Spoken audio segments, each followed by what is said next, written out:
uzophinja isithupha khona bangaze nje ukuthi uTK bantwana uyacula uzwa mangihambe uzwa hawu uyacula yizwe bethu uyacula awangiboni kade efonini okay siyabonga bashana sengingeni manje sanibona niyaphila bashana yamazi ubani umuntu alebe emnyakoloza bethu yofane ngithela kubo cha sokutshela masekulungile sisabhapha sifuna amagqobo ukuthi bade wanele babona yamazi umfana omubo omnyama njengomalume akhuthala ematasi njengokudedelela amawuthana hawu madoda hayi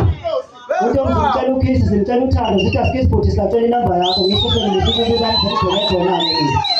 hawu madoda yebo bashana nikhule nifunde nezwana uthi malume nikhule nenze njani nifunde nihloniphe nani nomhlaba nabazali niyezwana umalume usazoniphefomela la nisibukele bashana sasa ngizothola igida ngoma la kini ngibonile ngigida khona ukufuna ngibenyule ngihambe naba amazi siyabona